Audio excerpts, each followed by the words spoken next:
Folks, thank you for clicking on my channel. Today we're going to be drawing a cute little ghost who I've named Mary B. She quite loves ice cream, and we're going to do a mixed media project, watercolor and colored pencil.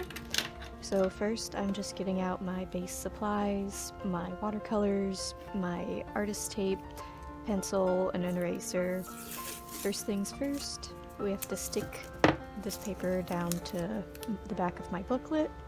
So we're just going to stick some tape right up there, make sure that it's nice and even before we squish it down. And we're just going to speed through taping the other sides.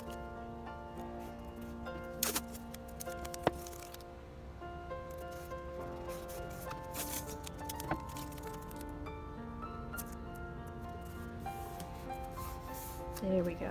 It's all nice and secure now. So I gotta get out my color reference. Other way. There we go. And first, we're going to start with the background, which I always do in watercolor. It kind of tints the paper before we add colored pencil and stuff to it. So I'm gonna get out my water brush. Right here, it's just a little round brush with a nice little tip. The water comes out. I'm gonna shape it, and we're gonna pick our color.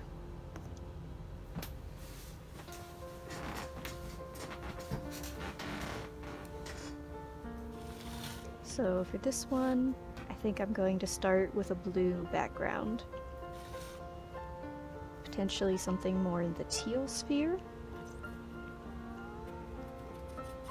Gonna load up our brush with pigment.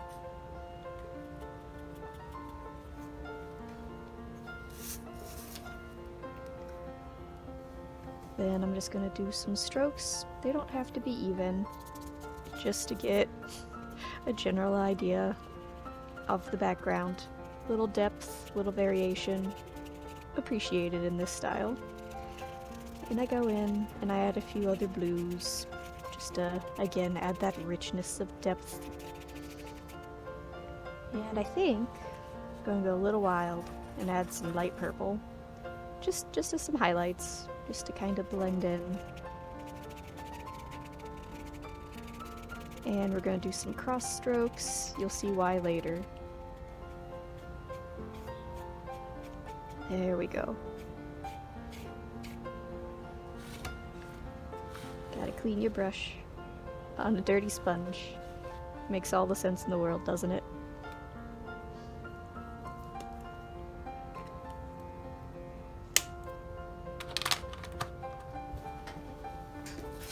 Now we have to wait for the watercolor to dry. Luckily it doesn't take too long since it's on a little piece of paper.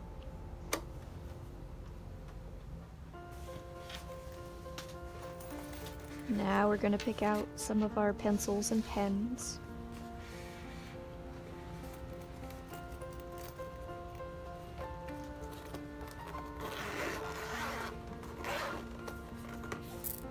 There we go.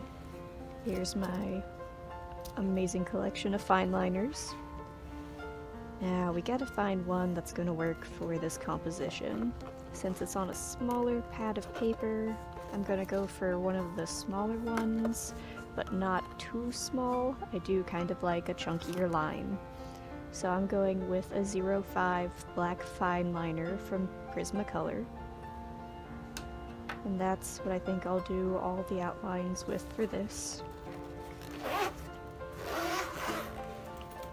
Next, I'm gonna pick some colored pencils.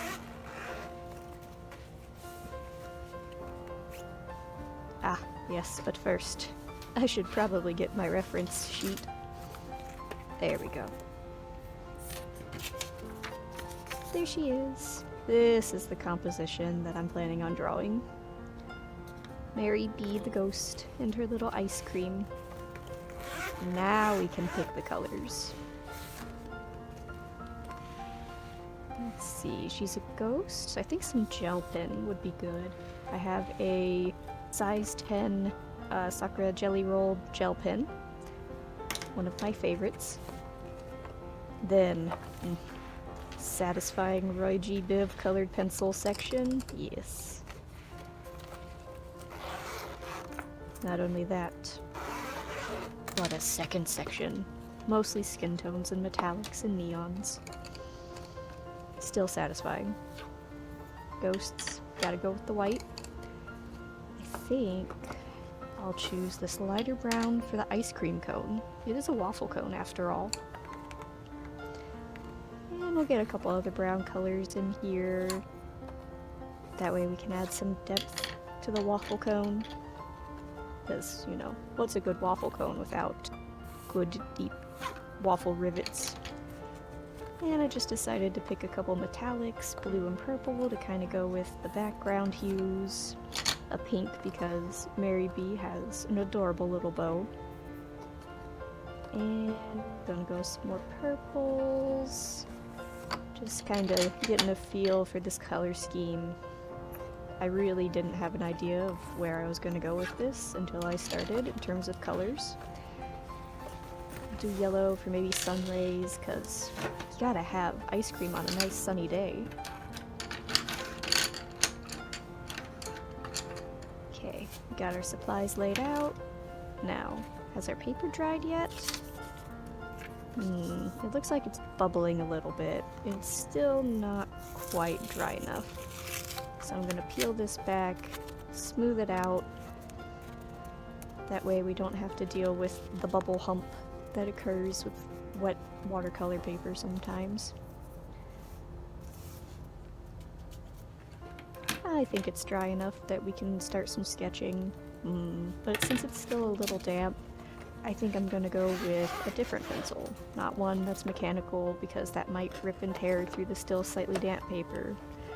I think I'll choose this kindergartner pencil, because it has a much thicker lead to it.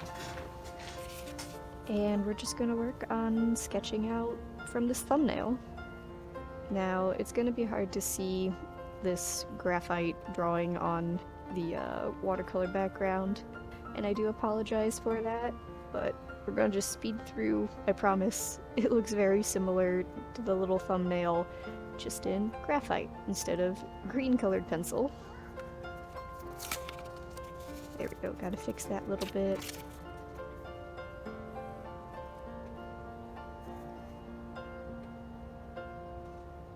Gotta make sure the little waffle cone is down there, add some crisscrosses. And I have it to where, since, you know, she's a little ghosty, she doesn't really have hands in this form. She holds and kind of consumes things with this little ectoplasm fire, because why not? It's just a fun little concept. There we go. Now we got the the pencil sketch done. And something I've learned recently is that I can use a stick eraser like this, and it starts to pick up the color from the watercolor. So I can do some subtle highlights without necessarily going to a full crisp white, so we can still keep some of that transparent effect with Mary B. Ghosty here. And I'm just going to color out, well, take the color out of her overall, oh hello kitty, of her overall shape with this stick eraser. And you can see her form starting to take a more shape here. But you can still see the strokes of the watercolor in the background, and she still has this little blue hue. And next I'm going to do something which I don't normally do, because it is in fact a white color, a white gel pen. But I'm going to outline her entirely in white. Because yeah, she's a ghost. Why not? Do something a little wild. I was going to use the fine liner pen for this, but I think just the white outline on a ghost really works well. Gotta make sure to show where the little folds in her body, I guess, are.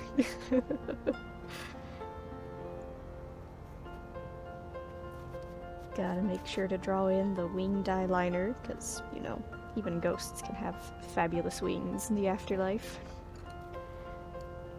And we're gonna color in her cute little bow. I'm using a darker pink for the inside of the bow that you can see, and I'm also taking that to be the blushies on her cheeks. And then here, with the more physical objects, I'm going to use the fine liner to outline the ice cream and the flowers in the background to give it a little more of that contrast going on. Oh, and if you haven't noticed, that little flower down there is a dandelion. Because what better flower to use to represent a ghost than a dandelion? I mean, they're here, they turn into this little white orb with this little white poof, and then, before you know it, they're whisked away in the wind, all to go off and do their haunting of people's lawns. I love dandelions, and I hate lawns, so I'm totally fine with them. But alright, so now I'm using the metallic blue to add in some of the shadows. I tend to like to add blues and purples for the shadows, but I also thought it would be fun to use the blue to kind of outline certain things, like her mouth and her eyes, to give them that little extra bit of pop. And you know, she has to go with the blue eyeliner.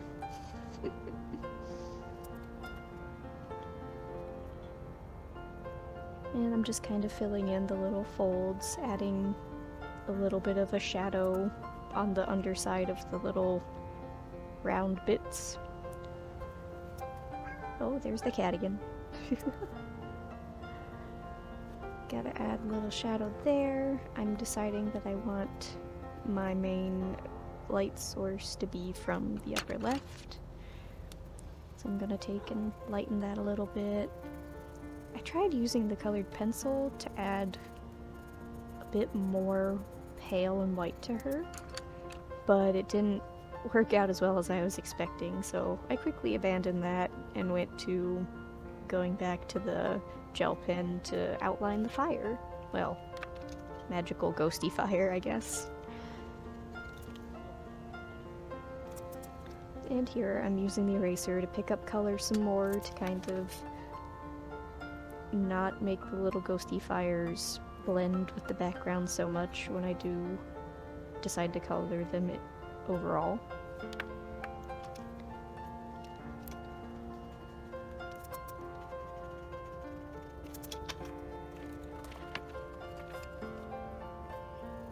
And it was at this point I decided I needed a lighter pink, something to make the top of the bow not the same color as the bottom of the bow. And I went with an even darker pink to enhance the shadows further, and I decided to make strawberry ice cream. Who doesn't love color coordinating their ice cream with their hair accessories?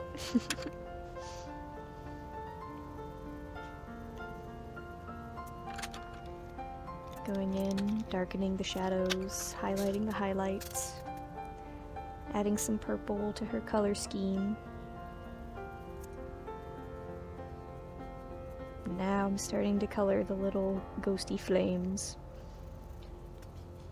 and giving some of the grass its own highlights and lowlights. Even though she's see-through, she has a little bit of a shadow.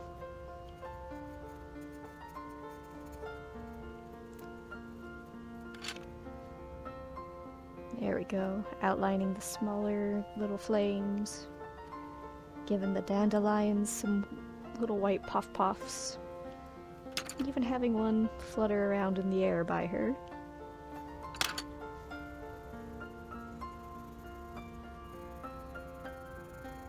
Just giving her a little more depth. Giving the cone some depth. Now we get to color that nice waffle cone. And we'll just take some of the color scheme from the waffle cone and throw it down into the grass. So at this point I realized, oh, haha, for leaves, we need some green. So getting some nice greens in there. Now I'm just going to work on bringing these greens throughout the grass, going in streaks that aren't particularly smooth or even because I want to try to get some texture into the grass, because, you know, grass is not smooth.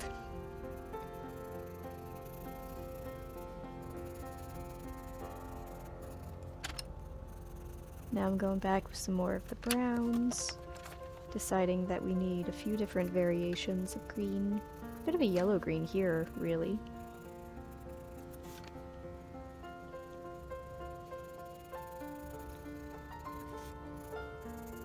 Now I'm doing some cross-hatching to further add to some of that texture. And now I'm just doing strokes. Strokes going up and down with the darkest green.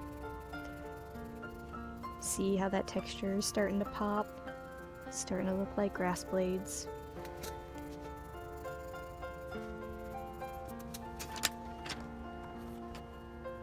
Now I'm coming in with some blues, because grass isn't just green. Well, it is mostly green. But there are shadows, there are bugs, there are bits of paint from if your cat walks through the paint and onto the grass, but your cat shouldn't be outside. But anyways, I digress. And now I'm making some circular motions, just further texturing that. And it's at this point I decide that this needs more life to it. It needs dots to integrate the color scheme elements, the blues, the purples, the white gel pen, and I'm trying to use these to texture the ghost and the flames a little bit more.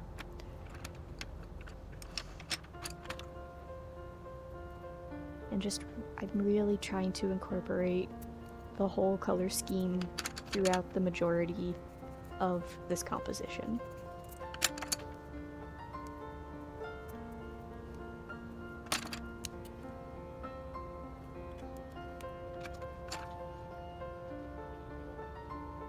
Going back, cleaning up some lines, darkening some colors.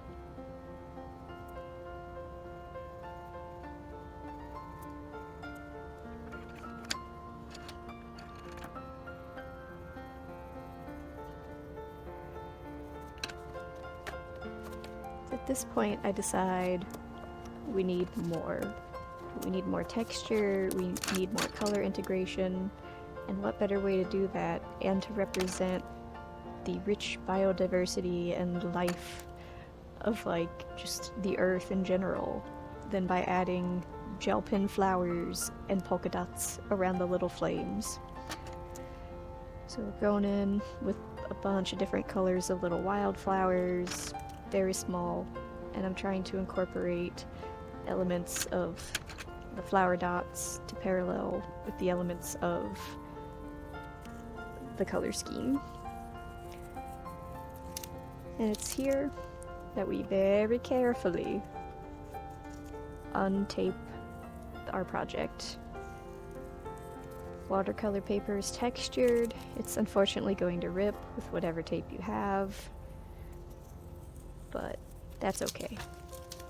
We make it through pretty alright. And here's the final product. We have the beautiful Mary B. Ghosty. I added some yellow streaks to kind of show some sun rays, and they go through her. We have our beautiful, rich little biodiverse wildflowers. And taking and just looking at the final composition and seeing where we started with her character design, the thumbnail sketch, into the final composition, I'd say overall, it turned out pretty great. Thank you so much for watching. Please consider subscribing and liking this video, and I look forward to seeing what you have to say in the comments. I'm glad you got to go on this art journey with me, and I hope you have a beautiful and relaxing day. Bye!